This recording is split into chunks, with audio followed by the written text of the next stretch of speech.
I'm Jody, founder of the travel blog Family Travel Magazine and mom of 2 college students. I'm Anna, owner of Waves and Wandering LLC, which is a full service travel agency. I'm also mom to 3 daughters and grandmother to 3 grandchildren. Welcome to our show. Let's start this week by talking about some of the trips we've planned. You and I, as well as some of our friends, have just booked a Disney Wish cruise, and this is an all grown-up trip.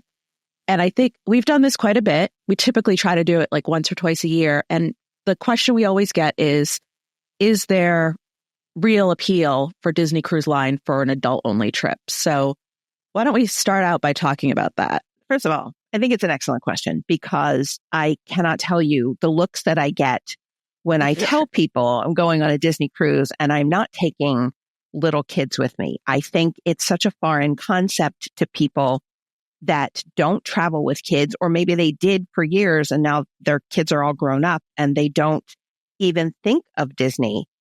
But I think the reality for a lot of the Disney cruises that we've taken over the last 15 years, and I mean all of us, us and, our other mom friends, the number of kids on board a Disney cruise, I think makes the adult only areas a little more appealing because a lot of the grown-ups are still staying kind of in like the family pool area or the family restaurants and stuff. So you have the opportunity to take advantage of adult-only spaces. Exactly. And I think the adult-only spaces on Disney Cruise Line really can't be or are underestimated by people who aren't familiar with the line because we're talking restaurants, exclusive restaurants, Palo, Remy, depending on the ship. We're talking about adult-only pools. There's an adult-only beach at Castaway Cay and at the new destination that we talked about in a few episodes ago. There's programming, things like game shows and karaoke and even things like... But you're accurate. There's, adults-only hot tubs. And if you've ever been on a cruise ship other than Virgin, like just a cruise ship that allows families, you've seen the hot tubs that have 40 kids in them, and half the time they're not supervised. So you do have that adult-only space on Disney. And because so many of the adults are there with their kids, they're not as busy. Satellite Falls on board the Disney Dream, especially because it's one of our favorites. We tend to do the Dream a lot. I mean, we've never been up in that area where you can't find a seat or enjoy splashing in the water. Like it's just a good space for grownups because a lot of the other grownups are taking care of kids. Exactly. And what I was thinking of earlier was the beverage seminars. And we've done a bunch of these things like martini tasting and wine tasting. Those and can mixology be classes. They're all right. Great. Yeah. Those can be booked in advance, should be booked in advance. And obviously those are adult only spaces, but those are so much fun and things that maybe you wouldn't consider when you are looking at a Disney cruise. Yeah, I mean, they even had trivia the last few times that we were on board in adult-only areas during adult-only time. So you could even go to trivia where there's not a ton of kids. I think if you are an adult traveling without children and you are totally sleeping on a Disney cruise, you really need to open your eyes and just take a look at some of the advantages of, the food, the service. There's a lot of stuff you can't beat with a Disney cruise. So if you're not checking it out for an adults only trip, you're missing out on some fun. Absolutely. And so we're going on that trip later this year, but we'll definitely do an episode about that when the time comes. So now we're going to move on, and it is absolutely freezing here. I'm outside of Boston. It is ridiculously cold, even though it's typically cold here. It's really ridiculously cold. But we are going to talk about Coolcations. And this is a type of trip where you are specifically booked to destinations that are cooler, as opposed to what we typically think of as a vacation, things like tropical destinations, beaches, that type of thing. This is something where you're going somewhere that might even be cooler than where you are coming from. And the ultimate coolcation is Alaska. Totally agree. Now, I haven't been to Alaska, so I'm going to kind of take the lead on asking you some questions because I know you've been a whole bunch of times. And what I'm going to say first off is when you think Alaska, at least when I think Alaska, I think of a cruise. So obviously you can fly there, but why is a cruise to Alaska a must do? I think in terms of planning a cruise, it's different than any other cruise that you're going on. Even some of the Canada cruises where you can typically leave out of the Northeast, and it is kind of cooler. There's no place like Alaska. The wildlife, the climate, there's so many unique things to see. You're not going to see glaciers on a Canada cruise. So when you're thinking, your vacation focus is on your beach days and the umbrella cocktails and stuff like that, this is really a boots on the ground look at one of the most unique states in the United States. And I think if you have an opportunity to cruise there, I say this a lot. I think of cruising as sort of an appetizer kind of thing. An Alaska cruise will give you an overview of a good chunk of the state of Alaska. And then you can decide for yourself, do I want to go back and do like a Denali Park tour, or do I want to go into Juneau and just do like a whole Juneau exploration? And I mean, Alaska does have quote unquote big cities like Juneau. So there is some kind of a metropolitan lifestyle in parts of Alaska. But if you really want to explore the wilderness, you've got to do it at some of the parks and the forests and stuff. So there's just a great introduction to Alaska by doing a cruise. You get to see some of the most marvelous things that our country has to offer. And then it gives you an opportunity to say, you know what, I definitely want to come back here and just take roots in parts of this state and see it more in depth. That makes sense. That's kind of what I think about with cruises too, where in general, cruises to Europe or cruises to the Caribbean, where it gives you a little taste and then in a very easy way, because you don't have to repack and travel somewhere else and, take your stuff out of a suitcase for another hotel. And that can be huge at some place like Alaska, because there are places in Alaska where you can't just call an Uber. It's just not a thing. So getting from one place to another on the ground is not as easy in, say, Florida or New York, or places that have more urban centers and more a bigger population. So having the ability to be on a cruise ship that's going to take you from port to port, most of the time your cruise line will provide you with bus transportation to get you from the port into a more populated area. So it just makes the whole trip easier. Now, what's the best time to go? Because obviously this time of year is probably when you would be planning this type of trip, but not when you would actually be going on this type of trip. Yeah, for sure. So the cruise season in Alaska usually runs from very early in May until late September. You might find a couple of cruise lines that go early October. If you want to go and do a boots on the ground Alaska cruise, I still would recommend that you stay in that frame, because most of the heavy snow is over. The weather is a little more bearable. I mean, it's 11 degrees here in Philadelphia right now. And I can't even imagine 20 below where it might be in some parts of Alaska. So I still recommend that you stay in that same May to September timeframe, because you are going to find traveling between different places in Alaska a little bit easier without the abundance of snowfall. I also want to say that there are recommendations in terms of, if you want to go and see the most animal babies, you should go in May or very early June, because it's when the bears are coming out of hibernation and other animals are starting to give birth. So you're going to find baby bears and baby moose and, all the other things. If you want to see more whales and stuff, they say May to June. Last year I did Alaska 2 or 3 times. I don't remember now. We saw way more whales in September than we did in the May to June timeframe. So you may want to go multiple times. You may want to try it at different times of the year, and don't necessarily rely on internet recommendations that tell you, go this time of year because you're going to see more or do more, or be able to access more, because the weather there is so unpredictable that you really can't predict those things. You can't predict what you're going to be able to see. So you want to experience at different times of the year. If it's going to be a one and done for you, go in the middle of the summer, go in July. You'll be able to see the growth. You'll be able to see what we would look at as spring growth, new flowers, new leaves on the trees. Temperate climate, you're probably going to see 60s to 70s that time of year. And you still get to see the animals, the bears that are starting to gather food, and the whales that haven't yet migrated back to like Hawaii and stuff. So definitely try and stick with that May to September timeframe. A July timeframe works great for families who have the summer off. Plus, depending on where you're living, you might be ready to escape the heat for a little bit too.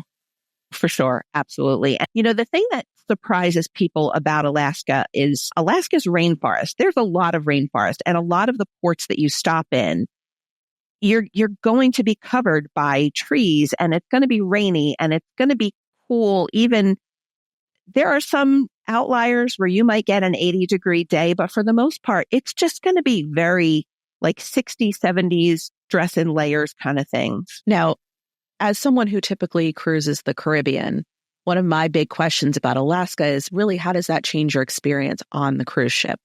So you're not necessarily slathering on the sunscreen and heading to the pool deck. What changes? You still might want to slather on some sunscreen because the sunny days in Alaska are just brilliant. I mean, especially if you're going and it's still a little on the cool side or you've had a couple of rainy days, that sunshine is going to feel so good. We cruised with friends last year who had never been to Alaska, and it rained almost the entire trip. But we had one day where it was like 74, 75 degrees. They were all up on deck in their bathing suits, and every single one of them got sunburned because you just don't think to apply sunscreen in Alaska. Right. The other thing in Alaska, when you're, especially on a cruise, you're trying to pack minimally, you need bug spray. They've got mosquitoes in Alaska that are the size of small planes. They're ridiculous. So you want to think along those lines. Also, if you're trying to pack light, Alaska is not the trip for you. You do need to pack in layers. You might wake up in the morning and it's 40 degrees and you go out on deck to enjoy a cup of coffee and the coffee is half frozen before you even get your first sip. But by noon or 2 o'clock in the afternoon, you could be mid 70s and you do want just, shorts and a t-shirt or whatever. So this is definitely a cruise where you're going to be packing way more than you would going to the Caribbean or to a nice warm place. Yeah. And I'm sure layers are essential for that kind of travel. Absolutely. Absolutely. And you have to keep in mind in Alaska that weather tends to impact your excursions way more than it does on other cruise vacations. It's so rare that you're going to have an excursion canceled in the Caribbean because the fog is bad or the wind is too cold, but you will find that in Alaska. There's a lot of seaplane excursions, especially that get canceled because the fog is too bad or the rain impacts it so that you can't do not only the seaplanes, but there's a lot of ATV tours or Jeep tours, and some of that stuff gets canceled. So speaking of excursions, one of the things I have heard about cruising to Alaska is that it's all about the excursions. This isn't the type of cruise where you want to stay on the ship. So what type of excursions are best and when do you recommend booking them? As soon as you book your Alaska cruise, you want to start looking at excursions. They will sell out. I think it's almost required that you do a whale watch. There are so many gorgeous whales in Alaska over the Alaska cruise season that you are bound to see orcas or humpback whales or gray whales. There are just so many opportunities to see whales there that you have to take a whale watching tour. The good thing about a lot of the whale watching tours in Alaska is they have a money back guarantee, at least early in the season, from like May until the beginning of September. If you book a whale watching tour and you don't see a whale, a lot of those excursions will refund. When you hit September and the whales are starting to migrate to warmer waters, not so much, but definitely you want to look at whale watching. Alaska offers some of the most unique experiences that you definitely want to book excursions. You're not going to get to go dog sledding in the Bahamas, so you might want to look at that. They have glacier walks. Again, not something that you're going to see in most of the United States, but they also have salmon cruises where you can go out and they do salmon fishing. A lot of those cruises, they will pack the salmon for you and ship it home to you. Some of them, especially Princess, you can have your catch sent to the ship and they'll prepare it for you for dinner. So that's super unique. If you've ever watched Deadliest Catch on television, those crab boats are up in Alaska, and some of those crab boats do their own excursions where they'll take you out. They'll go over all of the equipment with you. They'll show you how they do crab fishing. And then they might take you back and you get to enjoy like a king crab lunch or something. So there's a lot that are very, let's say they're not easy excursions because some of them do require like a lot of walking or a lot of hiking, but they also have ones that, you could just sit on a boat that will take you to see some of the glaciers. You could go to the Alaska Lumberjack Show, which is kind of kitschy, but also a lot of fun. And it's something that you can go with the littlest kids or the oldest grandmoms and sit there and enjoy the show. So it does have a lot of opportunity and there's a ton of history there.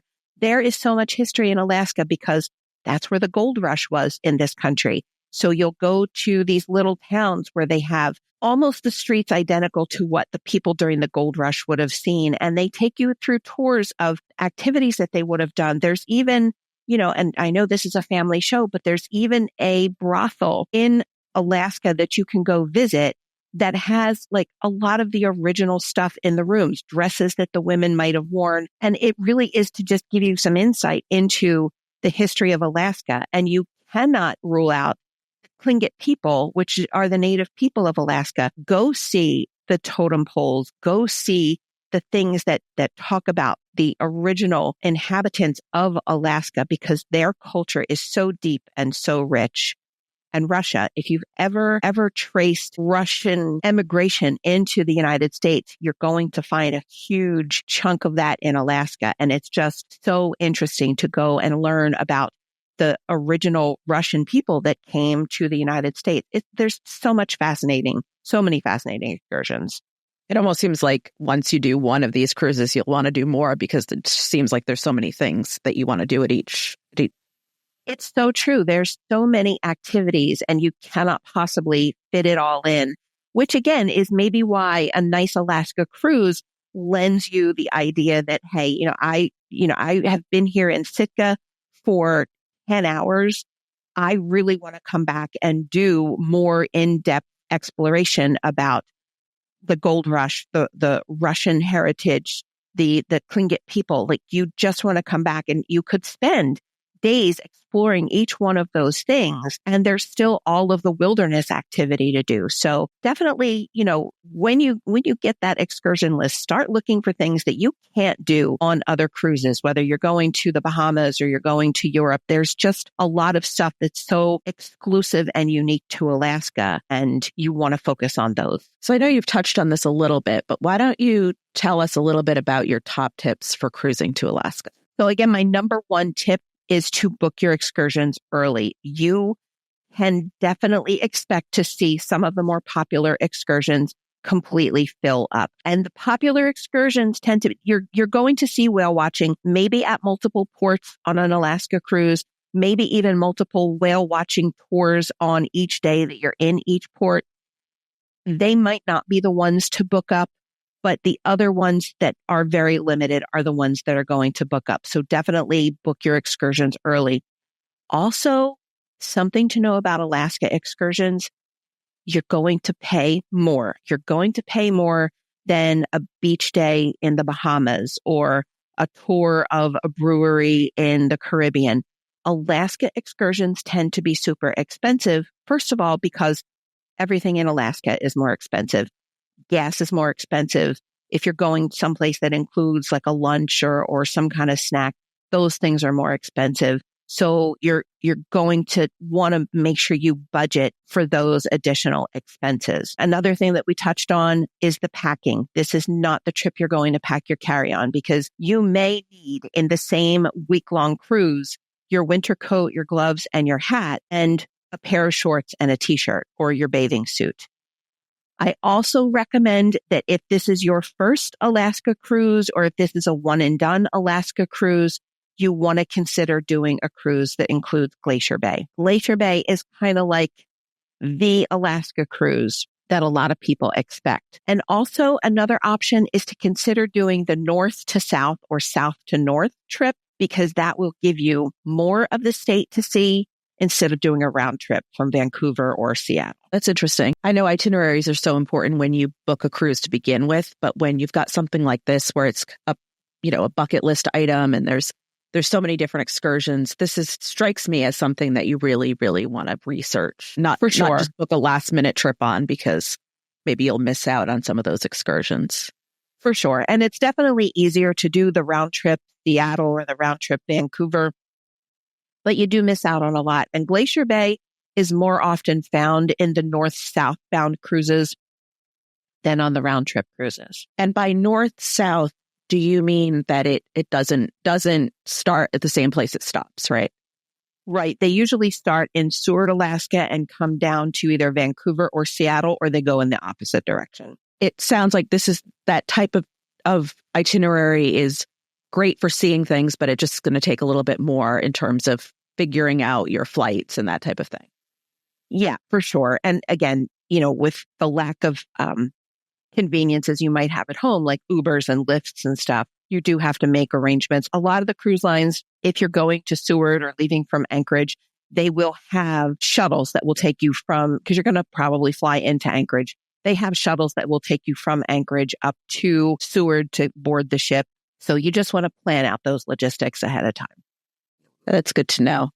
Now, we've talked kind of generally about cruising to Alaska, but are there, within the whole concept of cruising to Alaska, are there any particular cruise lines that do Alaska better? Princess Cruise Lines is the OG. They are the cruise line that started Alaska cruises. They have a bunch of Alaska ships in Alaska, and they have the most varied itineraries. You can do a pre-cruise stay, a post-cruise stay. Princess Cruises owns actual hotels in Denali State Park. They include a train trip. So I think Princess is probably a good starting point for most people. We did Disney when our kids were little, and Disney really had some of the best features if you're traveling with kids. Not only did they have naturalists on board, which most of the cruise lines in Alaska do, but the naturalists went to the kids club and they had their own programs going there. Like, my daughter was probably 5 years old the first time she went to Alaska, and she came out of the kids club and she could tell you the 5 different kinds of salmon that they have in Alaska. And she could tell you how to handle a bear encounter, like which bears you had to stop, drop, and roll, and which bears you had to just stay still. And so I think if you're looking for a great experience with kids, definitely look at Disney. And there are some new cruise lines that are going to be headed to Alaska in 2026. And that includes Virgin Voyages. So if you're looking for an adult only experience, I'm excited to see what kind of excursions they offer. And the other one that's new to Alaska is MSC. They will have the MSC Poesia, which is slated to go starting in 2026. So that's another great family option. And it's also generally a more affordable option. So speaking of families, is this something where you would probably do this with older kids? I think if you want to partake in some of the more rigorous excursions, definitely wait until your kids are older. I'm taking my grandkids next year to Alaska, and I think we specifically picked 2026 because they will all be, I think, at an age where they'll remember stuff. The youngest by the time we go will be 5 years old. The oldest will be 8 going on 9 years old. So I think that is a good age for them to start remembering things. The other thing about Alaska is some of the excursions are age restricted, so you won't be able to bring little kids on some of them. Another thing to keep in mind is some of those excursions are really cold. You might be on a whale boat or ship or whatever they call them for 3 hours, and the entire 3 hours it's pouring down rain or maybe snow, and it's just freezing. It's really hard to keep little kids engaged, especially if you're not seeing a whale immediately, because you're kind of like tracking them down, trying to find them. So a lot of that 3 hours that you're on that boat is just sailing around and freezing your butt off, basically. Great. Well, I think this gives us a lot to think about in terms of sailing to Alaska. And as always, if you have any questions on sailing to Alaska or any of the things we've discussed, come to our Facebook group or send us an email and we'll discuss it in our next episode.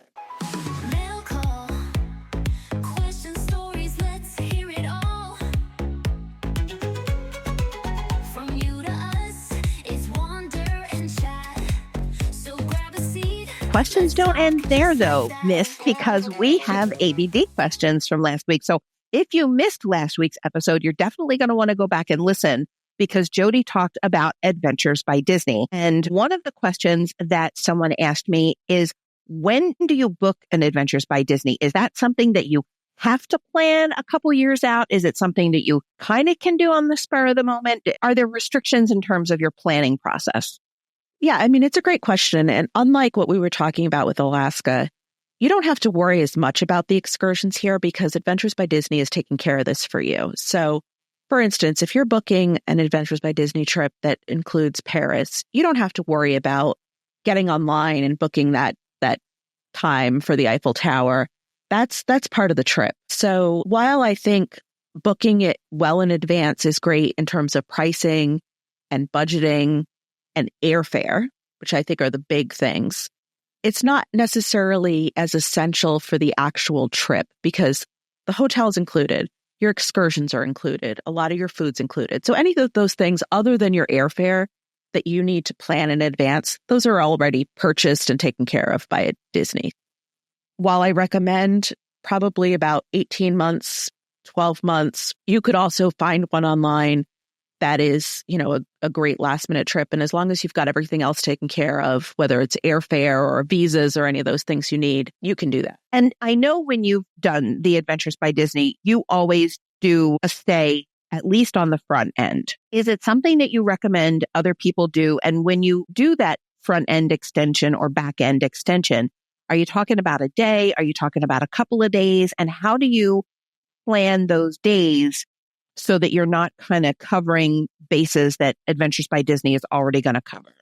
Yeah, I mean, that's a great question. So I typically will do a day before, and that's to get acclimated. We've lost our luggage before, time zone changes, flight delays, all that stuff. What we do on that first day is always very, very relaxed. I know people do plan things, and I've seen people plan things, but for our family, we just like to get there, get our bearings. Typically, if you arrive the night before, you'll get a letter from your guides telling you that they're there, and you can meet with them in the morning. And so what we'll do is have breakfast, and then we'll meet with them. And sometimes they'll give you some tips on where to go or what to do. I think we've done a variety of things. In London, for instance, we did Buckingham Palace and the London Eye because those were at the time not included in our trip. I'm not sure about now. And so we just kind of went to the hotel concierge and booked those last minute. In Costa Rica, this past trip, we considered doing things, and then ultimately we kind of took a look at the pool and the weather and decided it was just more relaxing to kind of enjoy our day. So you can definitely book things, but for us, we just kind of like to make it like a nice, quiet first day. Now, to kind of bounce off of that, how far in advance do you have your ABD itinerary and like your hotel information? Can you book the same hotel if you're doing a pre or a post stay that your Adventure by Disney trip is going to stay at? So all the itineraries are online, and when you book, you see it. Now, you're not going to see times because the times change. Times might change based on weather or traffic conditions or just how the day is going. And so, but you'll see what you're doing. In terms of hotels, you also see that. Now, we've done I think it's 6 trips. We've done 6 or 7 trips. Only once has the hotel changed after we booked. And that was one of the post-COVID trips. So that may have had something to do with it. And so the hotels, but I recommend booking the hotel through Disney, which you can do almost always. And that will just allow your reservations to be joined so there isn't any concern about having to move rooms. And also that means that they will pick you up at the airport. It's great information. Yeah. I didn't know that was a possibility. That's really awesome to know. Is there anything else that we should know planning an Adventure by Disney? Like what is your Well, one of the things I was going to mention and I didn't mention in the last episode was I talked about pre-stay, but post-stay. So should you tack on? Now, I've had a variety of different experiences, but we have almost always left the day the trip ended. And that was typically because, we had kind of front loaded it. We were ready to get home. When we haven't done that has been when the flights didn't necessarily work out for us. So for instance, in Greece, we just could not get out early enough or late enough to cover what we were doing that morning. And so we stayed an extra day. Portugal, we had that itinerary is a little unique in that it ends in the Algarve. And we couldn't find any flights out of the Algarve that didn't go through another country that required an overnight stay. And so we then took a private car back up to Lisbon, spent the evening in Lisbon, and flew out there. So I tend to think that most people don't stay at the hotel, but when someone does, everyone's envious because, these are busy trips and, you'll be at a hotel and you'll see the pool or the beach or the spa or something and think, wow, I wish I had like a full kind of empty day to enjoy these amenities. Look at the hotels. You can do that before you make your full plans and see, is this something I'd like to kind of spend an extra day at? And this is a good opportunity to remind people, if you have any questions at all on what we're talking about today, or if you've seen a previous episode and you have questions, just drop us a line. We are happy to answer them. We'll cover them on an upcoming episode. We're always happy to help you plan your trip. Now let's dive into the latest travel news and updates, from exciting cruise announcements to must-know travel tips. Here's what's making waves this week.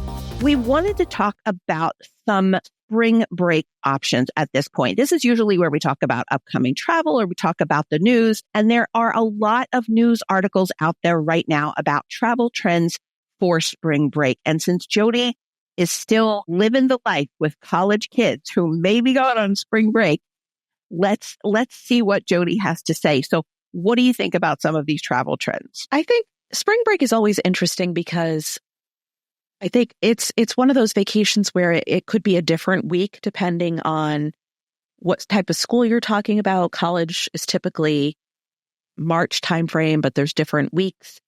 In Massachusetts, for instance, high school spring break is typically in April. So, while it's busy, what you might see is that it's busy and expensive out of your home airport, but maybe won't be necessarily busy at a destination. And I find that with like booking people because, in our travel agency, we tend to book a lot of spring break trips, but spring break could mean the beginning of March all the way to almost the end of April. So it's definitely not like Christmas week where there's more of an urgency to booking the important things. Yeah. And I think families in general, they're either looking for, like a bucket list destination. So, we don't have a ton of time to travel with our kids. As you know, as your kids get older, it just gets harder because there's basketball and softball and theater and work and all these other things that happen. So spring break becomes a little more important.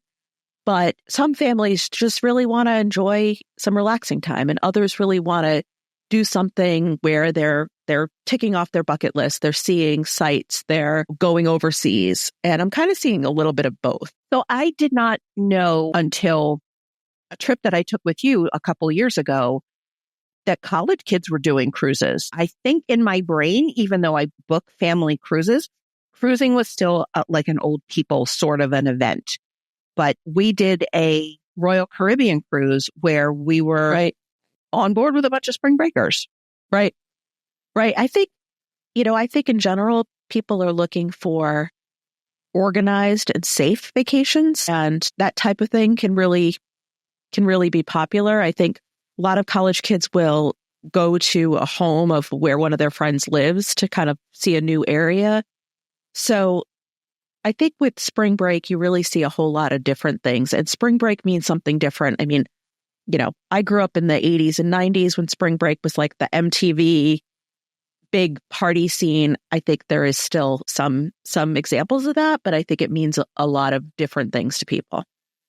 Yeah. And I also think you're right that a lot of families especially are looking to do bucket list trips because the older you get, the more it becomes obvious that you're not going to be able to do these kinds of vacations with kids. I know a lot of the high schools around here, they now do an option for the kids to do some kind of like a service related trip over their spring break. Like they might go to underserved communities and do soup kitchens or do yard work and beautification projects, or they'll work with places similar to Habitat for Humanity. So I think schools are making spring break trips more available. And the other thing is, especially this year, for sure people are traveling. I think for sure we are well past the post-COVID leeriness about traveling, and they want to see places I think they never imagined seeing, like Japan. In our community, there are a lot of churches, Catholic churches especially, doing pilgrimages to Rome because it's the Jubilee year. So I think spring break is all over the place anymore. Yeah. And I mean, typically I would say most people do fly for spring break. It might, you might consider a road trip, but a lot of people do fly for spring break. And what I will say is that if you are traveling, like here in Massachusetts, everybody has the exact same spring break week, all the public schools at least. And that is the week where it's also the Boston Marathon and Patriots Day, which is a holiday in Massachusetts. If you are traveling in a time like this where you realize every person in every school is trying to travel, this is a good time to really kind of track your airfare. Consider some non-traditional times, like if you can leave on the Friday, if you can come back on a Friday, maybe play around with the dates. Some people locally will travel a few hours to a different airport, maybe to an area where they don't necessarily have the same week off. So it's if you're looking to go and you're finding that the airfare is pricey, there are a lot of little things you can do to try to get a lower price. Yeah. And I think that the tracker apps are invaluable for this kind of thing. I also want to remind people that even though there is an increasing desire to go out of our comfort zone and to Europe or Costa Rica or Japan or wherever, those little destinations that when I was a kid were super popular spring break destinations, they're still really popular. So if you want to plan, a hotel in Daytona Beach or Panama City Beach or something like that in Florida for your college kids, now's the time to do it. Don't wait, because those places still do see a surge of popularity during spring break weeks. Right. Warm weather, beaches, lots of restaurants. Absolutely. Yeah, I think it's a good idea. Join us next week when we talk through a vacation checklist of everything you need to do before you go on vacation. Thanks for tuning in to Wander and Chat. If you're enjoying the show, don't forget to hit the subscribe button on Apple Podcasts. Subscribing means that you will never miss an episode, whether it's our weekly chats or some surprise bonus content when the travel bug takes us off schedule. Stay in the loop and be the first to hear all about the travel tips, news, and stories that we have to share. And while you're at it, we'd love it if you left us a quick rating or review. It really helps us find more listeners like you and to fine-tune our content so you like it better. Thanks for your support and happy travels.